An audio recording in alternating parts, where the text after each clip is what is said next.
បាយតំណាប់តរ៉េនមួយមុខនេះណាបងប្អូនគួរតែមករដូវតរ៉េននេះបងប្អូនគួរតែធ្វើញ៉ាំបានម្ដងដើម្បីឲ្យដឹងថាមួយឆ្នាំយើងបានញ៉ាំតរ៉េនបានមកយកមកកែច្នៃថាធ្វើមកអែមអីខ្លះតរ៉េនហ្នឹងគឺយើងកែច្នៃមកធ្វើខ្ញុំចេញវីដេអូច្រើនណាចំពោះមុខតរ៉េនណាខ្ញុំមកយកធ្វើជាចំហួយផងយកទៅធ្វើបាយតំណាប់សង់ខ្យាតរ៉េនផងហើយនេះបាយតំណាប់តរ៉េនទៀតតោះឥឡូវក៏បង្អង់យូរយើងចាប់ផ្ដើមធ្វើទៅជំរាបសួរពុកម៉ែបងប្អូនទាំងអស់គ្នាថ្ងៃនេះនាងខ្ញុំមកបង្ហាញពីក្បួនធ្វើបាយតំណាបទុរ៉េនណាពុកម៉ែបងប្អូនទាំងអស់គ្នាបាយតំណាបទុរ៉េននិងបាយតំណាបសង់ខ្យាខ្ញុំចែងតែហៅច្រឡំគ្នាតាមពិតខ្ញុំដឹងថាហ្នឹងបាយតំណាបទុរ៉េនបាយតំណាបសង់ខ្យាតែខ្ញុំវាចេះតែជាប់មាត់ពុកម៉ែបងប្អូនបាយតំណាបទុរ៉េននិងបាយតំណាបសង់ខ្យាទុរ៉េនហ្នឹងណាតើវាមានលក្ខណៈខុសគ្នាបែបណាតោះបងប្អូនកុំភ្លេចចូលមើលវីដេអូរបស់នាងខ្ញុំពីដើមដល់ចប់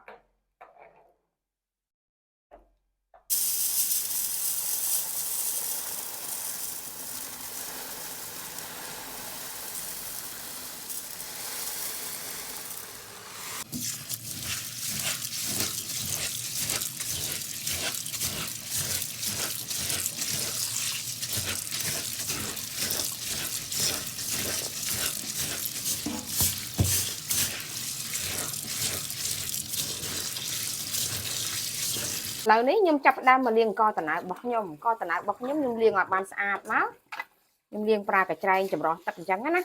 តែខ្ញុំអត់ចំហុយទេថ្ងៃនេះវីដេអូមុនខ្ញុំតែងតែចំហុយបាយតណៅតែវីដេអូនេះខ្ញុំបង្ហាញពីក្បួនដាំបាយតណៅវិញណា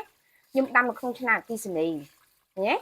បើមិនជាបងប្អូនចង់ចំហុយទូត្រាតែបងប្អូនត្រាំមួយយប់ឬក៏4ម៉ោងតែនេះខ្ញុំដាំតែម្ដងគឺបងប្អូនមិនត្រាំទេយើងដាំបាយយកក្នុងឆ្នាំងអគ្គិសនីហ្នឹងយើងមិនប្រើដាំទេណាឥឡូវខ្ញុំលាងអង្ករហ្នឹងឲ្យស្អាតឲ្យចឹងមក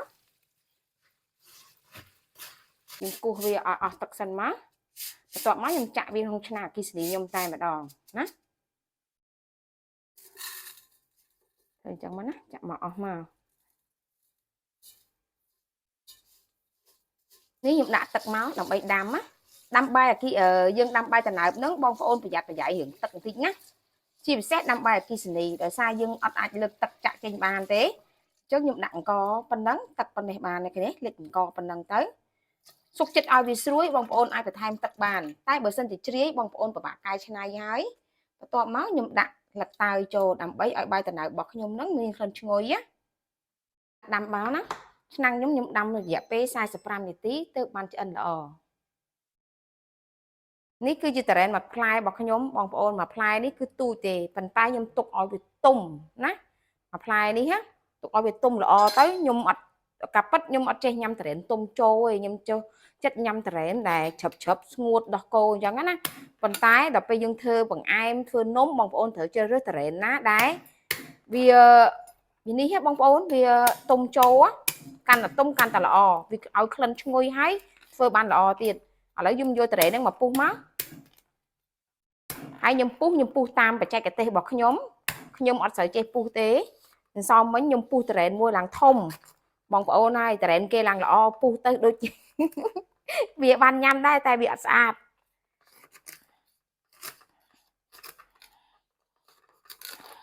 ណែឃើញទេទុំមែនតែនបងប្អូនតែពេលវាទុំចូលអញ្ចឹងណាគឺខ្ញុំស្រួលធ្វើទេតែខ្លាចតែវាមិនទុំចូលដូចសំវិញវានៅទឹកសាច់ទឹកដោះគោពុកម៉ែបងប្អូនខ្ញុំនេះវេទនាខ្ញុំណែ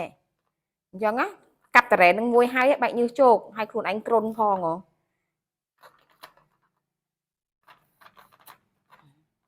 ស្រួលកាប់ស្រួលពុះមែនតែនដោយសារវាទុំស្រួលខ្លាំងហ្មងមើលតាមខ្លែបវាចេះអូយ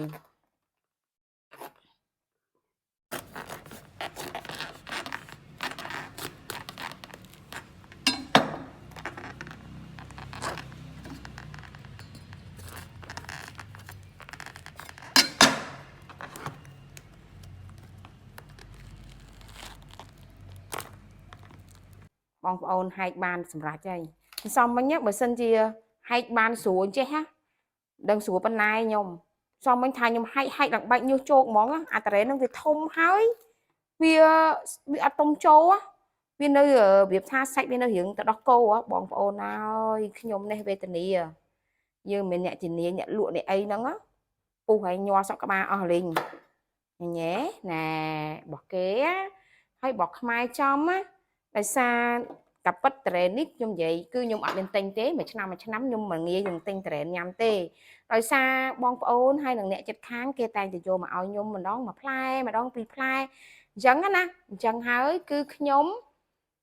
មិនបាច់ទិញទេគ្រួសារខ្ញុំគ្នាតែ3នាក់អញ្ចេះហ្នឹងពុកម៉ែបងប្អូនចាំបាច់តែទិញអីរញ៉េរញ៉ៃ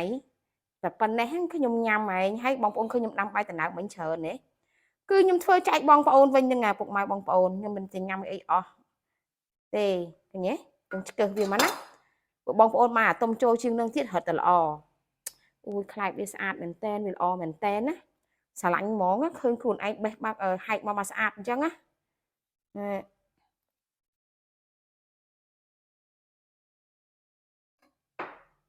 នេះបងប្អូនមើលសាច់គេល្អណាស់លើសកន្លះគីឡូទៀតណាឃើញទេទូទេក្របនេះចង់ធំហ្នឹងក្របនេះធំហ្នឹងក្របមិញទូចឹងណាបងប្អូនទិញយកគេយកអាថ្លឹងយកសាច់មកហ្មងណាយកអាទុំចូលជាងហ្នឹងហិតតែល្អណាពុកម៉ែបងប្អូនពុះចឹងមកយកសាច់មកធ្វើ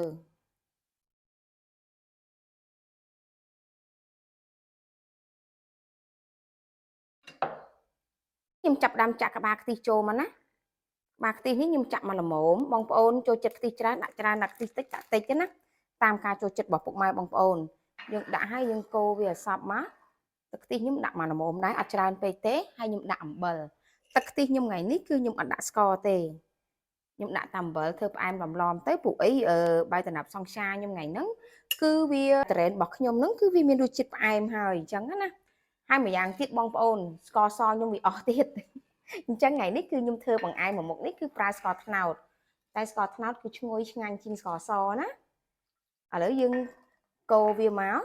បន្ទាប់មកពេលយើងកូរហ្នឹងគឺយើងត្រៀមម្សៅឆាបន្តិចណាពុកម៉ែបងប្អូននេះម្សៅឆាខ្ញុំលាយទុកយូរហើយអញ្ចឹងវារង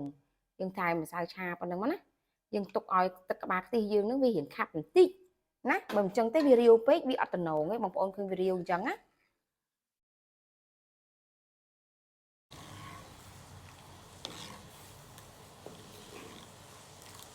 ទីរបស់ខ្ញុំចាប់ដើមពុះណាពុកម៉ែបងប្អូន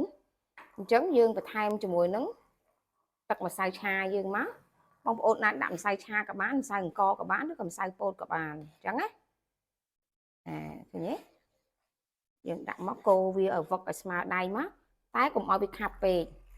ដាក់ភ្លាមកូរភ្លាមអញ្ចឹងក្បាលខ្ទិះរបស់យើងឡើងកក់ដុំអត់ឆ្ងាញ់ទេខ្ញុំតែងតែប្រាប់បែបហ្នឹងហើយយើងដាក់កូរវាសាច់ក្បាលខ្ទិះហ្នឹងឲ្យវាឡើងរលោងម៉ត់ល្អទៅគឺយើងបិទភ្លើងបានហើយតោះឥឡូវយើងបិទភ្លើងទៅឥឡូវខ្ញុំចាក់ខ្ទិះដូងចូលរបស់ខ្ញុំម្ដងទៀតមកដើម្បីយើងធ្វើទឹកត្រេនរបស់យើងស្រូបជាមួយនឹងបាយតំណើបណាខ្ទិះដូងនេះខ្ញុំដាក់ជិត1លីត្រណា700 ml មកយើងដាក់វាមកណាហើយយើងបើកភ្លើងហើយស្លឹកតើយរបស់ខ្ញុំដាក់ចូលមកដាក់ស្លឹកតើយចូលបន្តិចហើយនឹងអំបិលមកចុងស្រាកាហ្វេដើម្បីឲ្យត្រេនរបស់យើងហ្នឹងផ្អែមមុតល្អអញ្ចឹងណាពុកម៉ែបងប្អូនខ្ញុំចាប់ដើមដាក់ស្ករត្នោតចូលទៅស្ករត្នោតនេះបើគិតថាបើវល់ឲ្យត្រឹមត្រូវទៅវាចូល2ស្រាបាយតែបើយើងវល់មកស្រាកំប៉ុងតែម្ដងណាបើយើងមកលេទៅចេញពី2ស្រាបាយណាបងប្អូនលេតាមនឹងទៅជាក់ស្ដែងដោយសារយើងធ្វើត្រេនវាអាចមានរសជាតិផ្អែមស្រាលផ្អែមធ្ងន់តាមទុំចូលតាមទុំស្ទើអញ្ចឹងណាអញ្ចឹងបានខ្ញុំប្រាប់ថាឲ្យបងប្អូនដាក់សិនសាក់សិនទៅណាតែវាមិនខុសគ្នាប្រហែលទេតែបងប្អូនត្រូវចាំថាត្រេនដាច់ខាតត្រូវតែផ្អែមតិចផ្អែមច្រើនគឺវាមានហើយណាយើងកូរឲ្យវានេះមកញ៉េឥ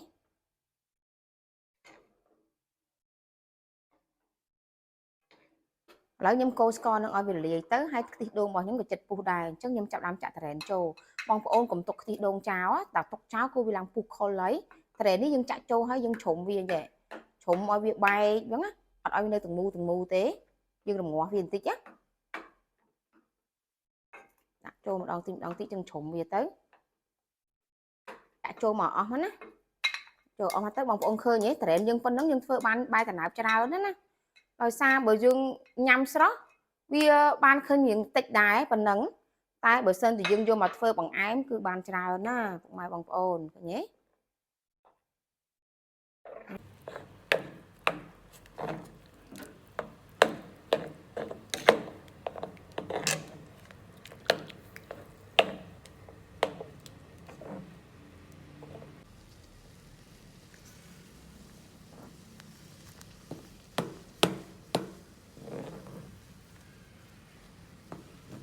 បងប្អូនតែប៉ុណ្្នឹងមករួចរាល់ហើយឃើញទេវាឡើងខាប់ប៉ុណ្្នឹងកុំឲ្យខាប់ពេកព្រោះបាយដំណើបតរ៉េនតែខាប់ពេកក៏តលន់តរ៉េនហ្នឹងណាចាតែប៉ុណ្្នឹងមករួចរាល់ហើយម៉ត់ប៉ុណ្្នឹងមកយើងស្រូបមកលើបាយរបស់យើងហ្នឹងវាឡើងសាច់ដុំតរ៉េនបន្តិចតែប៉ុណ្ណេះគឺល្មមតែម្ដង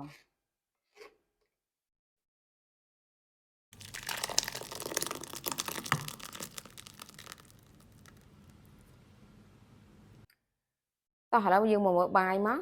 អូល្អណាស់ណាបងប្អូនមើលចឹងអត់ជ្រាយទេណាគឺវាទុនឆ្ងាញ់ល្មមហ្មងអត់ជ្រាយពេកអត់ស្រួយពេកទេនេះបងប្អូនឃើញទេបាយខ្ញុំដាំបានល្អណាហើយបើកមកឈ្ងុយតែម្ដងឥឡូវមកខ្ញុំដួសដាក់មក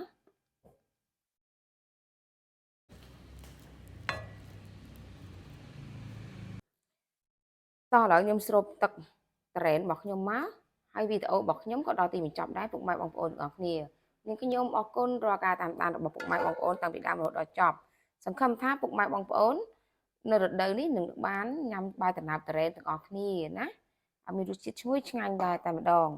បើវីដេអូនេះចប់ពុកម៉ែបងប្អូនកុំភ្លេចធ្វើណាតោះជម្រាបលាចាំជួបគ្នានៅវីដេអូថ្មីក្រោយទៀត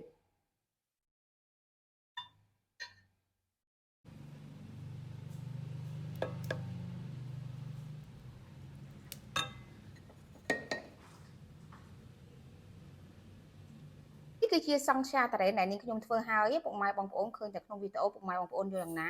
សម្រាប់ខ្ញុំគឺអត់ផ្អែមពេកទេណាខ្ញុំធ្វើរូបមន្តរបស់ខ្ញុំធ្វើនោះគឺថាល្មមឆ្ងាញ់អ្នកតងបង្អែមក៏អាចញ៉ាំល្មមដែរគឺថាវាមិនផ្អែមខាស់ឲ្យតលន់ណាស្រូបជាមួយនឹងខ្ទិះដូងបែបនេះឈ្ងុយខ្ទិះដូងថ្មីទៀតណាតោះយើងចាប់ផ្ដើមធ្វើទៅពុកម៉ែបងប្អូនជម្រាបសួរពុកម៉ែបងប្អូនទាំងអស់គ្នាដល់រដូវតរ៉េនណាពុកម៉ែបងប្អូនឆ្នៃយកតរ៉េនទៅធ្វើអីខ្លះញ៉ាំស្រស់អត់នេះធ្វើនំធ្វើបង្អែមនាងខ្ញុំគឺចូលចិត្តមកធ្វើញ៉ាំស្រស់បើស្រស់នាងខ្ញុំចូលចិត្តឆឹបបែបទឹកដោះគោតែបើសិនជាយកមកបង្អែមនាងខ្ញុំទុកឲ្យវាទុំចូលល្អតែម្ដងឲ្យរីកកាឡារីកសបកមកនាងខ្ញុំយកមកធ្វើបង្អែមបាយតំណាប់សង្ខាតរ៉េនក៏ឆ្ងាញ់បាយតំណាប់តរ៉េនក៏ឆ្ងាញ់បាយតំណាប់សង្ខាតរ៉េននិងបាយតំណាប់តរ៉េនគឺក្បួនធ្វើខុសគ្នាបងប្អូនតែរសជាតិវាប្រហាក់ប្រហែលគ្នាឆ្ងាញ់មួយបែបម្នាក់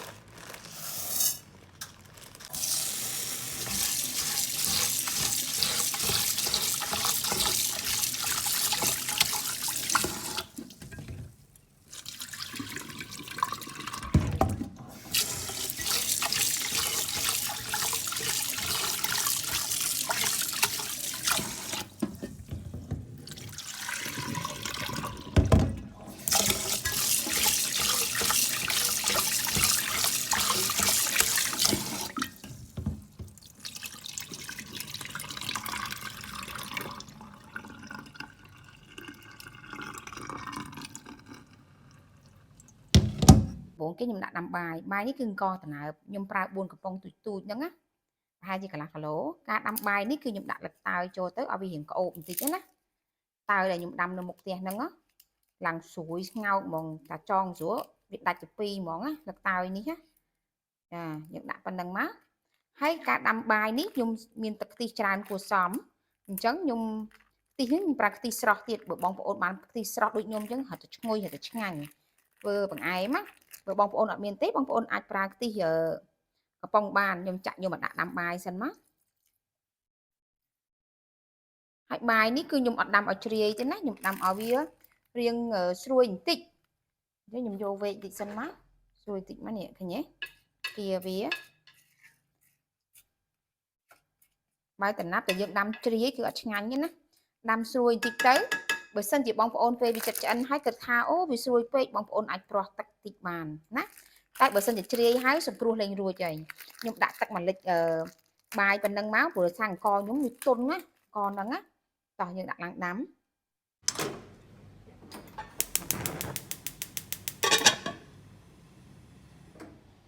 ខ្ញុំដាក់ម្សៅឆាមកណាម្សៅឆាខ្ញុំបងប្អូនអាចប្រើម្សៅពោតក៏បានម្សៅឆាមកក៏បានខ្ញុំដាក់2ស្លាបព្រាកន្លះទៅម្សៅឆានេះខ្ញុំលេចចេញជា2មួយខ្ញុំធ្វើទឹកក្បាលខ្ទិះមួយទៀតខ្ញុំធ្វើ សង់ខ្យាតារ៉េនរបស់យើងអញ្ចឹងយើងប្រើម្សៅឆាក៏បានម្សៅពោតក៏បានអញ្ចឹងណាយើងចាក់ទឹកមកកូរវាឲ្យហើយសិនមកកូរវាទុកឲ្យហើយចាំយើងមកកូរក្បាលខ្ទិះនិងសង់ខ្យាតារ៉េនរៀបចំគ្រឿងក្រៅឲ្យហើយសិន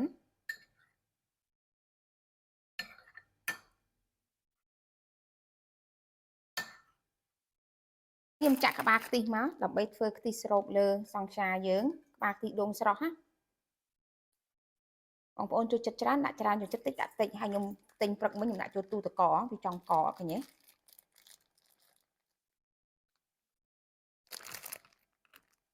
ខ្ញុំដាក់អំបិលមកចុងស្លាបព្រាកាហ្វេហ្នឹងទៅស្ករខ្ញុំដាក់មួយស្លាបព្រាបាយខ្ញុំយកក្បាលខ្ទិះហ្នឹងកុំឲ្យផ្អែមពេកព្រោះសង់ខ្យាតារ៉េនគឺសង់ខ្យារបស់យើងផ្អែមហើយអញ្ចឹងបងប្អូនអត់អាចយកផ្អែមពេកទេយើងបើកភ្លើងមកអញ្ចឹងក្បាលខ្ទិះវាត្រូវផ្អែមឡំឡំប្រៃឡំឡំយើងកូរស្ករវាឲ្យលាយទៅ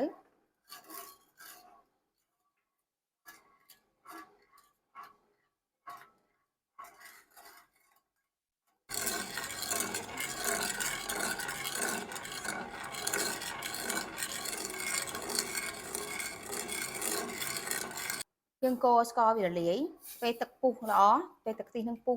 ខ្ញុំចាប់ដាំដួសម្សៅឆាមកសភា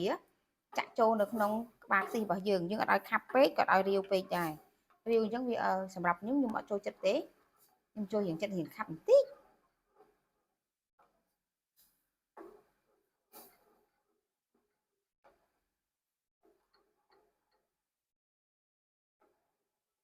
នៅពុះហើយ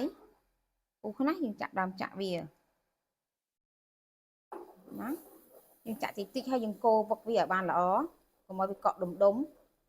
ឃើញទេគ្រាន់យើងដាក់ម្សៅឆាចូលទៅវារៀងខាប់ដែរប៉ុណ្ណឹងមកបានហើយឲ្យវាពុះល្អគឺរួចរាល់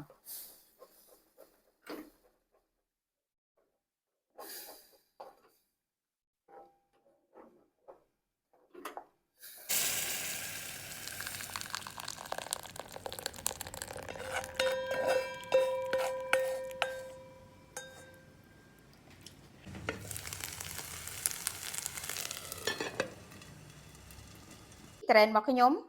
ត្រេននេះខ្ញុំអត់បានទិញទេអ្នកជិតខាងនៅទល់មុខផ្ទះខ្ញុំហ្នឹងគាត់ទៅលេងនៅមេមត់អញ្ចឹងគាត់ទៅដល់ចកាត្រេនគាត់បេះឲ្យខ្ញុំបងប្អូនហើយបេះតាំងពីចដង2រហូតដល់ចដងហ្នឹងដាក់បាត់ហើយឡើងស្វិតត្រេននេះគឺត្រេនខ្មែរចំរបស់គាត់អញ្ចឹងខ្ញុំយកមកកាប់ហើយប៉ុណ្ណឹងគ្រួសារខ្ញុំហ្នឹងគឺល្មមហ្មងបើទិញលើសហ្នឹងក៏មិនអាចគាត់ឲ្យលើសហ្នឹងធំជាងហ្នឹងក៏ខ្ញុំមិនអាចញ៉ាំអស់ដែរអញ្ចឹងខ្ញុំគិតថាត្រេនហ្នឹងបានមកគឺខ្ញុំយកមកធ្វើសង់ខ្យាតារ៉េនគឺខ្ញុំគុំយូរហើយ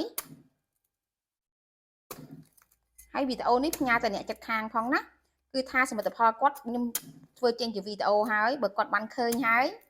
នាងខ្ញុំសូមអរគុណតាមនឹងដូចគ្នាណាតាមវីដេអូហ្នឹងឡើងក្អូបពេញផ្ទះហ្មងពុកម៉ែបងប្អូន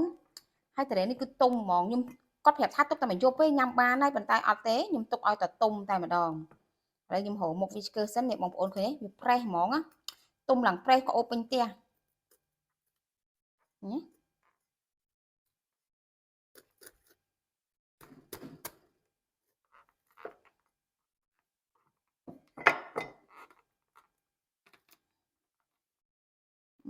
ស្រួលណាស់ពុកម៉ែបងប្អូនហើយស្រួលមែនតែនញ៉េនេះខ្ញុំហែកត្រេនខ្លួនឯងលើកទី1ណារដងខ្ញុំទិញគឺខ្ញុំតែហែកខ្លួនឯងទេគឺខ្ញុំឲ្យគេវេះឲ្យហើយបើមិនចឹងឯងប្តីតែសារនេះប្តីទាវេះក៏ឲ្យវេះដែរព្រោះឯអាំងត្រេននឹងវាប្រេះហើយវាទូចអញ្ចឹងខ្ញុំអាចធ្វើខ្លួនឯងបានបងប្អូនហើយក្អូបមែនតែនក្អូបដល់ជន់លើហ្មងណាណែអស់ទាស់តែម្ដងឃើញនៅម្ចាស់ត្រេនបានឃើញនៅអូយបងប្អូនត្រេនរបស់គេនេះល្អមែនហេមែនតាអាទូចនេះក៏មានសាច់ដែរនេះអស់ទាស់ហ្មងណារបស់គេល្អមែនបងប្អូនឃើញទេនេះត្រេនមេមត់របស់យើងណាឥឡូវយើងបេះសាច់ត្រេនដាក់ចានមកដើម្បីយើងត្រៀមធ្វើសង់ខ្យារបស់យើងណារុះមកហើយ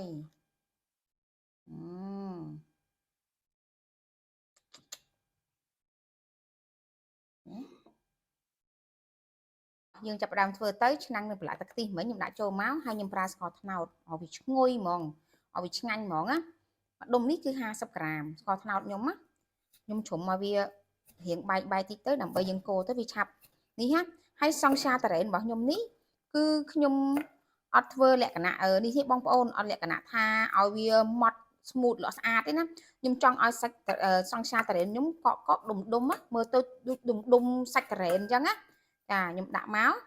បន្ទាប់មកខ្ញុំប្រើជាមួយនឹងទឹកខ្ទិះដូងរបស់ខ្ញុំហ្នឹងកន្លះលីត្រទៅកន្លះលីត្រហ្នឹងវាស្មើនឹង500 ml ណាយើងចាក់ចូលមក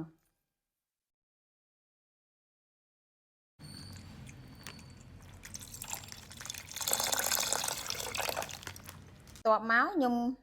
បេះសាច់តារ៉េនដាក់ចូលទៅបើសិនជាបងប្អូនចង់ឲ្យវា smooth ទៅបងប្អូនមើលគ្រាប់បើចង់ឲ្យសាច់តារ៉េនហ្នឹងសង់ខ្យាតារ៉េនហ្នឹងសាច់រៀងម៉ត់រលោង smooth បងប្អូនអាចច្រោះវាកិនសាច់តារ៉េនកិនដូងកិនស្ករអីហ្នឹងចូលទៅហើយយើងច្រោះវាទៀតអាហ្នឹងយើងបានសង់ខ្យាតារ៉េនមួយដែលម៉ត់ល្អ smooth ល្អហើយតែអានេះខ្ញុំអត់ទេណាខ្ញុំចង់ឲ្យវាបានដុំដូចខ្ញុំនិយាយតារ៉ែអញ្ចឹងបងប្អូនហើយមើលសាច់តារ៉េនគេណែឃើញទេគ្រាប់ទូចល្អខ្ញុំបេះតម្លាក់វាមកហើយតារ៉េនបងប្អូនដាក់តាមបេះដូងបងប្អូនទៅដាក់តិចដាក់ច្រើនប៉ុន្តែខ្ញុំក៏ប្រាប់ថាតារ៉េនផ្អែមបើបងប្អូនដាក់តារ៉េនច្រើនជាងខ្ញុំបងប្អូនបន្ថយស្ករតែបើបងប្អូនដាក់តារ៉េនតិចទេអញ្ចឹងបងប្អូនដាក់តាមជាក់ស្ដែងសុខចិត្តបងប្អូនភ្លក់ទៅបើសិនស្ទើរចឹងថែមស្ករកុំឲ្យវាស្ករផ្អែមជ្រុលណាហើយប្រើស្ករត្នោតទៀត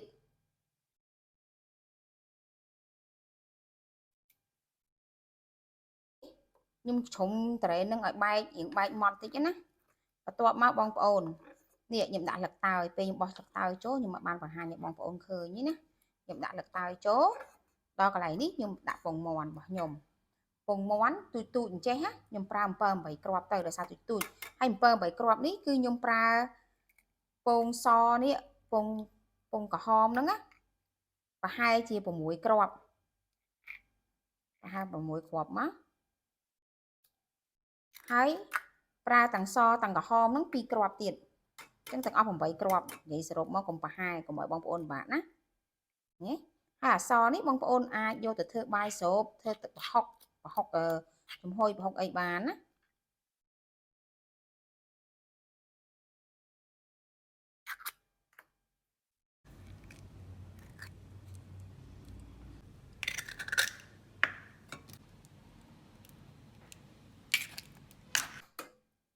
ឥឡូវអានេះខ្ញុំគោះយកទាំងសទាំងក្រហមណា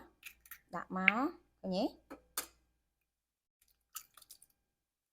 ហើយយើងវាយពងមកឲ្យបែកម៉ត់ចូលគ្នាល្អទៅ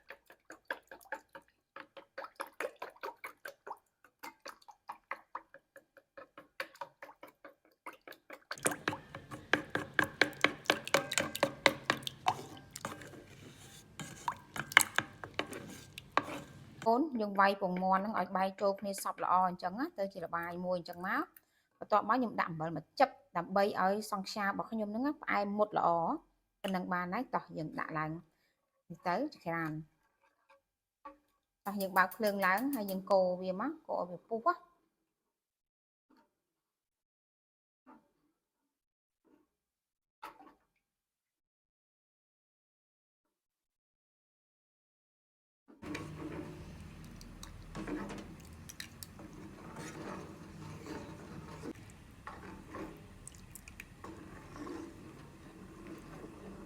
ឥឡូវយើងកូរមកវាឡើងពុះណាពុះវាឡើងផែកចេះផែកអញ្ចឹងខ្ញុំចាប់ផ្ដើមយកម្សៅឆាដែលខ្ញុំត្រៀមទុកហ្នឹងណាពុកម៉ែបងប្អូនយើងយកមកចាក់មកយើងចាក់ម្ដងតិចហើយយើងកូរឲ្យលឿនអញ្ចឹងទេម្សៅឆាយើងកក់ដុំគឺអត់ល្អទេឃើញទេចាក់មកណាឃើញវាឡើងគ្រាប់នេះហើយជាការដែលខ្ញុំចង់បានតែវាអញ្ចឹងណាហើយថ្ងៃណាមួយនាងខ្ញុំនឹងបង្ហាញពីក្បួនធ្វើសង់ខ្យាទុរេនហ្នឹងឲ្យវាសាច់ឡើង smooth ល្អរលោងស្អាតគឺថានេះអត់ស្អាតមិនមែនស្អាតមួយបែបម្នាក់រសជាតិឆ្ងាញ់ដូចគ្នាចាក់ទៅទៀតមកកូរឲ្យញឹកឲ្យញាប់ដៃហ្មងអញ្ចឹងវាកក់ម្សៅហ្នឹងទៅជាដុំហើយតែប៉ុណ្្នឹងមកអ្នកពុកម៉ែបងប្អូនប៉ុណ្្នឹងខ្ញុំយកខាប់ប៉ុណ្្នឹងតែពេលវាត្រជាក់វារៀងខាប់ជាងនឹងទៀតហើយតោះរួចរាល់ហើយបាយខ្ញុំក៏បានឆ្អិនរួចរាល់ហើយណាមើលបាយខ្ញុំណាបើកឲ្យបងប្អូនមើល ឆ្អិនតែម្ដងឃើញទេ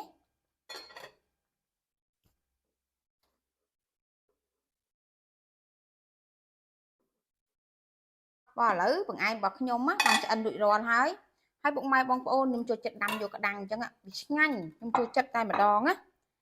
អូយវាក្តៅឆ្នាំងនេះវានៅក្តៅអញ្ចឹងណាហើយបងប្អូនចង់ញ៉ាំត្រជាក់ញ៉ាំក្តៅបានណាសង្ខានេះបើបងប្អូនដាក់ត្រជាក់ក្នុងទូទឹកកកហើយយកមកញ៉ាំក៏អត់ខុសអីដែរគឺឆ្ងាញ់ដូចគ្នាឥឡូវខ្ញុំដួសបាយតណៅមករៀបមកណាឃើញទេហើយយើងដេកជាមួយនឹងត្រេនដែលខ្ញុំនៅសល់ហ្នឹងណាត្រេននេះគឺខ្ញុំអត់ដាក់ទាំងអស់ទេខ្ញុំដេកនឹងត្រេនដែលនៅសល់ហ្នឹងមកបន្ទាប់មកទៀតពុកម៉ែបងប្អូនស្រូបសង្ខាត្រេនរបស់ខ្ញុំនឹងមកឥឡូវការធ្វើបង្អែមរបស់ខ្ញុំនឹងបន្តទីបញ្ចប់ហើយពុកម៉ែបងប្អូននាងខ្ញុំក៏សូមអរគុណពុកម៉ែបងប្អូនដែលបានតាមដានវីដេអូរបស់នាងខ្ញុំតាំងពីដើមរហូតដល់ចប់នាងខ្ញុំក៏សូមអរគុណការគាំទ្របងប្អូនអរគ្នាតាំងកន្លងមកសង្ឃឹមថាពុកម៉ែបងប្អូននឹងចូលចិត្តវីដេអូមួយនេះដូចគ្នាដល់រដូវធ្វើ